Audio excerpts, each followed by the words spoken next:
pente à brute, c'est une structure que les prédateurs utilisent souvent pour chasser. Bon, lorsqu'on pêche à la traîne, on peut faire évoluer nos leurres près de la pente, mais selon moi, c'est pas la méthode la plus efficace pour arriver à prendre les poissons sur une structure comme ça. J'aime mieux pêcher à la jig horizontale. Bon, la jig horizontale, c'est en fait, on va lancer notre dandinette sur le dessus de la structure, puis on va faire bondir notre dandinette vers l'embarcation sur le fond pour bien couvrir les poissons qui sont carrément à côté sur le fond. Ça arrive souvent, les poissons, une fois qu'ils sont rassasiés, qui s'en vont là, en une genre de période de dormance, puis le faire évoluer un leurre près de la gueule, bien, souvent, ils vont le prendre quand même.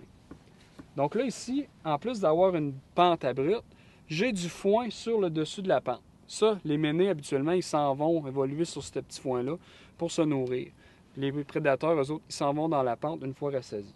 Donc, ce que je vais faire, je vais lancer ma dandinette sur le dessus de la butte, près du foin. Puis, bien important, une fois que la dandinette a touché l'eau, on va laisser le moulinet ouvert pour que notre leurre, il coule directement au fond. Si on ferme l'anse du moulinet tout de suite, ce que ça va faire, c'est que le leurre va se rapprocher vers nous parce qu'il va manquer de fil. Pour descendre comme ça, il va se rapprocher, fait qu'on ne couvrira pas toute la structure comme il faut. Donc, une fois que ça a touché le fond, on ferme l'anse du moulinet. On va prendre le mou du fil, puis juste du bout de la canne, on va faire remonter un peu notre dandinette pour la faire décoller du fond, puis on la laisse redescendre. Mais dans notre motion, qu'on relève la canne, puis qu'on la redescend, bien important de jamais laisser de mou dans le fil.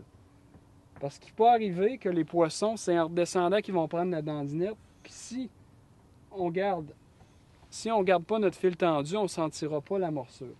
Donc on lève un peu notre dandinette, on la redescend, puis on ramène le petit peu de mou avec notre moulinet. Mais plus qu'on est loin, moins qu'on a de fil à ramener avec le moulinet.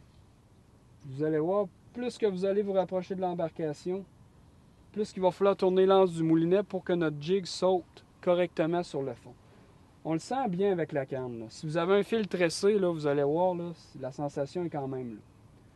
Donc c'est vraiment d'y aller de petites motions comme ça. On fait sauter le jig pour bien travailler la structure. Toujours garder le fil tendu. On fait ça jusqu'à temps d'être récupéré, d'être ramené à l'embarcation. Et puis on relance un 15-20 pieds à côté, puis comme ça on balaie toute notre structure et puis on a un maximum de chances de prendre du poisson. Donc voilà, la prochaine fois que vous avez une petite pente à brute, essayez la dandinette horizontale. Si le fond n'est pas trop accrochant, vous allez voir, vous pourriez avoir des belles surprises. Bonne pêche!